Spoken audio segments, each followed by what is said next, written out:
दोस्तों, आज global energy markets का सबसे सेंसिटिव हॉटस्पॉट बन चुका है straight of Hormuz.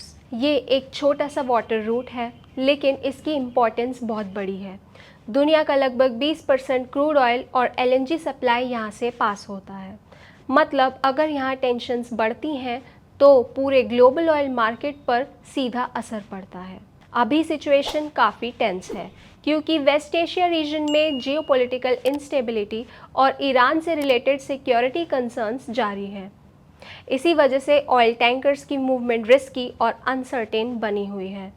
Shipping companies को अब एक्स्ट्रा कॉशन लेना पड़ रहा है और कई केसेस में रीरूटिंग भी हो रही है, जिससे सप्लाई चेन और एक्सपेंसिव हो जाता है। अब इस सिचुएशन में यूएस प्रेसिडेंट डोनाल्ड ट्रंप का नाम भी न्यूज़ में आ रहा है। उन्होंने रीसेंट स्टेटमेंट्स में सिर्फ यही हाईलाइट नहीं किया कि स्ट्रेट ऑफ हॉर्मुज को सिक्योर करना ज़रूरी है, बल्कि उन्होंने ये भी कहा कि ग्लोबल पावर्स को एक साथ आकर एनर्जी रूट्स को प्रोटेक्ट करना चाहिए ताकि वर्ल्ड इकोनॉमी पर और प्रेशर ना आए। रिपोर्ट्स के अकॉर्डिंग ट्रंप ने डिप्लोमेटिक प्रेशर के साथ साथ स्ट्रेटेजिक कोऑर्डिनेशन का भी आइडिया दिया है, जिसमें साथ देने वाली कंट्रीज़ और रीजनल कंट्रीज़ को इन्वॉल्व करके शिपिंग लेन्स को स्टेबल बनाने की बात भी की गई है। उनका फोकस ज़्यादातर इस बात पर है कि ऑयल सप्लाई चेन को और डिस्ट्रप्शन से बचाया जा सके, लेकिन ग्राउंड रियलिटी ये है कि अभी तक कोई फाइनल ब्रेक थ्रू नहीं आया है। टेंशन्स और भरोसे की कमी अभी भी रीजन में बनी हुई है। अब इसका डायरेक्ट इफेक्ट पड़ता है ग्लोबल क्रूड ऑयल प्राइसेस पर।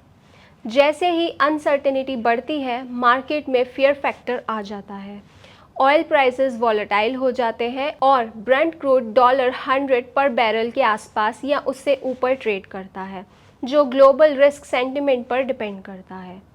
एक्सपर्ट्स के अकॉर्डिंग जब स्ट्रेट ऑफ हॉर्मुज में रिस्क बढ़ता है, तब शिपिंग इंश्योरेंस कॉस्ट्स बढ़ती हैं, फ्रेट चार्जेस भी बढ़ते हैं, ऑयल सप्लाई चेन स्लो हो जाती है और ग्लोबल एनर्जी प्राइसेस प्रेशर में आ जाते हैं। इसका मतलब सिंपल है, एनर्जी मार्केट अब सिर्फ डिमांड सप्लाई से नहीं बल्कि जियोपॉलिटिकल टेंशन से भी चल रहा है। इम्पॉर्टेंट बात यह है कि जब भी कोई डिप्लोमेटिक सिग्नल या डी एस्केलेशन न्यूज़ में आती है तो मार्केट टेम्परेरीली शांत हो जाती है, लेकिन ओवरऑल अनसर्टेनिटी अभी भी बनी हुई है।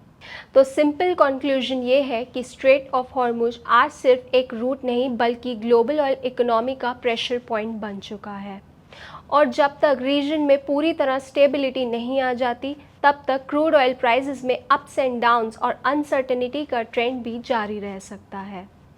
अब दुनिया की नज़र इस पर है कि आगे सिचुएशन किस डायरेक्शन में जा सकती है, स्टेबिलिटी की तरफ या फिर टेंशन की तरफ।